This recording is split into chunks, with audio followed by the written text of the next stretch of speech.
ഇത് കലക്കിട്ടാ ഇവൻ അറിയട്ടാ അല്ലടാ നമ്പർ കിട്ടിയില്ലേ? കിട്ടി. നമ്പർ 1.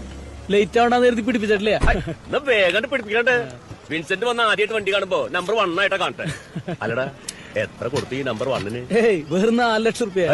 4 ലക്ഷം കണ്ടെങ്കിൽ ഒരു പുതിയ കാർ വാങ്ങാലോ. അത് ശരിയാ.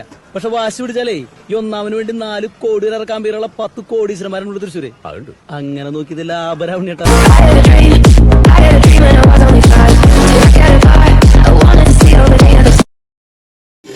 ഞാൻ പറഞ്ഞതല്ല, ഡോക്ടർ APJ അബ്ദുൽ കലാം പറഞ്ഞ ഒരു വാചകം ഞാൻ നിങ്ങളോട് പറയാൻ ആഗ്രഹിക്കുകയാണ്. നിങ്ങൾ ഒറ്റയ്ക്കാണെന്ന് തോന്നുന്നുണ്ടെങ്കിൽ നിങ്ങൾക്കൊരു സൂര്യനെ പോലെ പ്രകാശിക്കാൻ സാധിക്കുമെന്ന് പറഞ്ഞത് സാക്ഷാൽ ഡോക്ടർ APJ അബ്ദുൽ കലാം സാറാണ്. അതുകൊണ്ട് ഒരു സൂര്യനെ പോലെ പ്രകാശിക്കാൻ തിളങ്ങാൻ നമുക്ക് സാധിക്കും. അതിന് നമ്മുടെ മനസ്സാണ് എല്ലാം. Everything is mind, my dear friends. നിങ്ങളുടെ മനസ്സുകൊണ്ട് നിങ്ങൾക്ക് നടക്കും തോന്നിയാൽ നടക്കും, നടക്കൂല തോന്നിയാൽ നടക്കൂല. ഫിസിക്കൽ എന്നെ കൊണ്ട് പറ്റൂല, ഇത് എന്നെ കൊണ്ട് നടക്കുന്ന കാര്യമല്ല. ചിന്തിച്ചാൽ പോയി. അങ്ങനെ ചിന്തിക്കാതെ എനിക്കും പോസിബിൾ ആണ്. ഇവിടെ ഡോക്ടർ ബോബി ചെമ്മണ്ണൂർ നിങ്ങൾ വിശ്വസിക്കണം ഞാൻ പറയുന്നില്ല, അനീഷ് കെ ജോയിയെ വിശ്വസിക്കണം ഞാൻ പറയുന്നില്ല, ജോളി ആന്റണിയെ വിശ്വസിക്കണം ഞാൻ പറയുന്നില്ല, നമ്മളെ പ്ലാനെ വിശ്വസിക്കണം ഞാൻ പറയുന്നില്ല, 3000-ൽ പരമുള്ള നമ്മുടെ ഉൽപ്പന്നങ്ങളെ വിശ്വസിക്കണം ഞാൻ പറയുന്നില്ല.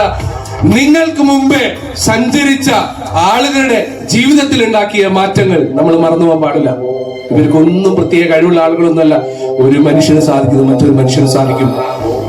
ലേഡി ക്രൗൺ ഡയമണ്ട്സ് ഈ കമ്പനിയിൽ ഉണ്ടായിട്ടുണ്ടെങ്കിൽ, ക്രൗൺ അംബാസിഡേഴ്സ് ഈ കമ്പനിയിൽ ഉണ്ടായിട്ടുണ്ടെങ്കിൽ, ഒരുപാട് ഡയമണ്ട്സ് ഉണ്ടായിട്ടുണ്ടെങ്കിൽ, 4000-ന് പുറത്ത് സെയിൽസ് മാനേജർ ടീം ഒളിമ്പ്യയിൽ കഴിഞ്ഞ 2 വർഷം കൊണ്ട് സൃഷ്ടിച്ചിട്ടുണ്ടെങ്കിൽ ഐ ആം പോസിബിൾ, എനിക്കും സാധിക്കും. ഇംപോസിബിൾ എന്ന് പറയുന്ന വാക്കിൽ നിന്നും ഐ ആം പോസിബിൾ എന്നുള്ള രീതിയിലേക്ക് മാറ്റിയെടുക്കാൻ നമുക്ക് സാധിക്കണം.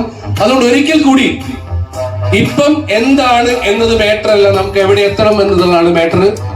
സോ അതുകൊണ്ട് ഇന്നൊരു ജനത ഇന്ന് 30,000 രൂപ വയ്ക്കുന്ന റിജിൽ ഭരതം മാത്രമല്ല, അറൌണ്ട് 40-45 മെമ്പേഴ്സ് ഇന്ന് ഒരു ദിവസം 30,000 വാങ്ങിക്കുന്നു ടീം ഒളിമ്പ്യയിൽ. പക്ഷെ എന്റെ ചോദ്യം 45-ൽ ഒരു വരാൻ നമുക്ക് സാധിക്കില്ലെന്നാണ് നിങ്ങൾ വിചാരിക്കുക. അങ്ങനെ വിചാരിക്കുന്നുണ്ടെങ്കിൽ നമുക്ക് പറ്റില്ല എന്നുള്ള. സോ പ്രതീക്ഷ അർപ്പിച്ച് കൃത്യമായിട്ട് വർക്കെടുത്ത് മറ്റൊരുത്തൻ എന്ത് വിചാരിക്കുന്നു എന്ന് ചിന്തിക്കാതെ നമ്മളുടെ ഫോക്കസ്, അതാ നമ്മളെ വിജയ് പറഞ്ഞത്, നമ്മ വേല അത് മത്തും പാത്ത് പോയിക്കൊണ്ടേയിരിക്കണം അല്ലേ. മറ്റുള്ളവർ കത്തി കത്തി പാത്ത് ടയർഡായിരുന്നു വിജയ് ചൊല്ലിയതാ അല്ലേ. നമ്മ വേല അല്ലേ. വിജയനോട് പല ആളുകളും ചോദിച്ചു, ഈ ഫേസ് ഒക്കെ ഒരു പടത്തിന് പറ്റുന്ന ഫേസ് ആണോ അല്ലെ? വിജയ് അപ്പൊ ടെൻഷനായില്ല. അയാളുടെ വേല, അയാളുടെ ഫോക്കസ്, അത് മാത്രം ഫോക്കസ് ചെയ്ത് പോയിക്കൊണ്ടേയിരിക്കണം എന്നാ പുള്ളി പറഞ്ഞു. വേറൊരു കാര്യം പറഞ്ഞിട്ടുണ്ട്, വിജയം നമുക്ക് കോൺഫിഡൻസ് തരും അല്ലേ. ഫെയിലിയർ നമുക്ക് എന്ത് തരും? ഫെയിലിയർ നമുക്ക് എന്താ തരാം? അനുഭവത്തെ തരൂല്ലേ, എക്സ്പീരിയൻസ് അല്ലേ. അനുഭവം പാത്തുക നമ്മൾ എന്ത് ചെയ്യണം, ഫ്യൂച്ചറിലേക്ക് നമ്മൾ എന്ത് ചെയ്യണം, മുന്നോട്ട് പോകണം എന്നൊക്കെ പുള്ളി പറഞ്ഞു. ഇങ്ങനെ വിജയിച്ച ആളുകൾക്കൊക്കെ പറയാൻ ഓരോ കഥകൾ. ശരിയാണോ അല്ലയോ? യൂസഫ് അലി എന്നാൾ പറഞ്ഞൊരു കാര്യം ഉണ്ടല്ലേ, ബൂർഷ്യ എന്നൊക്കെ പറയുന്ന ആളുകൾ. ഇവരോട് എനിക്ക് പറയും, ഇവരായിട്ട് കാശ് ഉണ്ടാക്കിയില്ല, ഉണ്ടാക്കുന്നവന്മാരങ്ങനെ കുറ്റം പറഞ്ഞുകൊണ്ടിരിക്കും. എന്നാ പിന്നെ ഇവരായിട്ട് ഉണ്ടാക്കാൻ തുനിയില്ല. അപ്പൊ വിജയിച്ച ആളുകൾക്കൊക്കെ പറയാൻ ഒരുപാട് കാരണങ്ങളുണ്ട്. പരാജയപ്പെട്ടവരൊന്നും അനാഥരാണ്. സോ മൈ ഡിയർ ഫ്രണ്ട്സ്, ഒരിക്കൽ കൂടി